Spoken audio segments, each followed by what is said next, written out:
Major John Madden taking shelter from the rain. In one of our usual spots, I usually sit on the steps over there, but that's getting rained on right now. This is a barbecue joint that gets used very little, I think once or twice a week. But it's right next to that building is actually a church. I thought it was just an abandoned building for the longest time, but that's not true. It's not an abandoned building. It's a Pentecostal temple. And we almost came to church here yesterday, but things down around the O'Reilly restaurant took priority and I never made it. I want to do a little talk about gossip in Mexico. The bottom line is that it's very, very little done. That form of communication that's a staple in the U.S., around the water cooler, at work, behind the scenes at convenience stores, it's what kills the vibe in so many convenience stores in my 3 years of travel through Southwest U.S. It happens especially if people are not liking the manager, but can't talk back to that person, usually a male, but not always. So they talk about each other behind each other's backs. It's so endemic in the South that the expression, bless her heart, is classic. After some ladies have just absolutely destroyed somebody's character, they will wrap it up by saying, bless her heart. But it's mostly not done in Mexico. No. It's partly because in Mexico, people tend to be pretty indirect about talking about deep feelings. They don't like to do it. And they sure don't challenge or have arguments with each other. That's not done. I've found that out because I do. Or complain about the service in a store. Mostly not done. A few weeks ago here, there was a big quinceañera party, 15th birthday party for one of the girls at the O'Reilly restaurant where we've hung out. And it was at a beautiful event space in nearby Vega. And on the way back in the next day, because the party went all night, and because we're involved in the family, we were there for cleanup the next day and didn't get out of there until about 3 in the afternoon. And the extended family from out of town, a lot of people had come in from all over the area, who were giving us a ride back into town, asked me just kind of offhand, well, what do you think of O'Reilly, the grandmother? And I said, oh, she's awesome. I really like her a lot. And the woman of that couple thought that was hysterical. And when I went on to say another sentence or two about how great she was, she found that even more hysterical. Never did talk about what the deal was.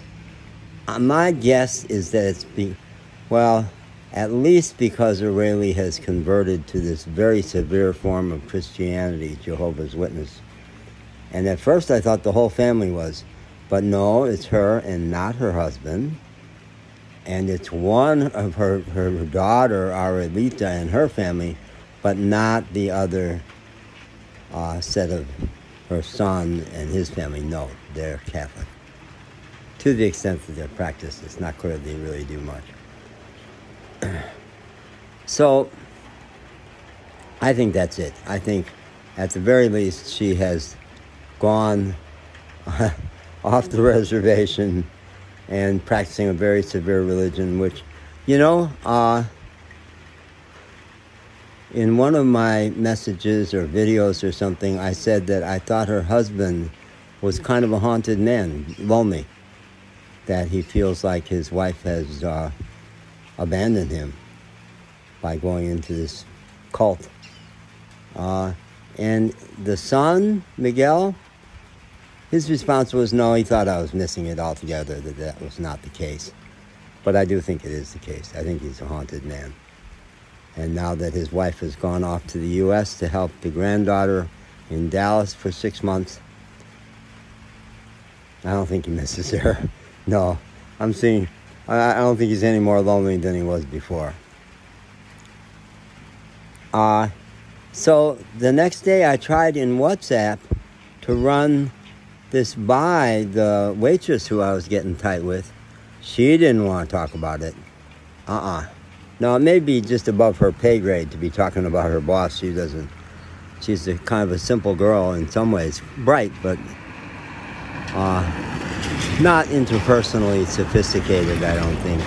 And I think it was just way over her head.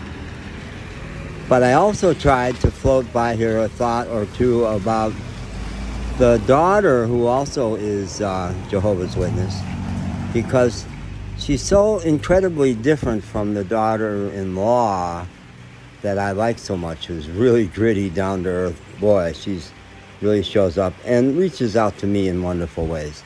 The other daughter does not reach out to me. She's kind of in her own little world, in her phone an awful lot of the time. Sweet and gracious. But her form of parenting is to sometimes be quite nurturing with her 3-year-old. But a lot sit there at the table and shout orders. Don't do that, don't do that, don't go there. And I think it precipitates a lot of meltdowns in that 3-year-old that are not necessary. So I tried to broach that with my dear friend Elia, and I think she used the classic Mexican response when you bring up an interpersonal topic that's too touchy, they don't want to talk about. They pretend not to have heard you. Just do not respond. No, you may have said some words, but I don't think I heard them.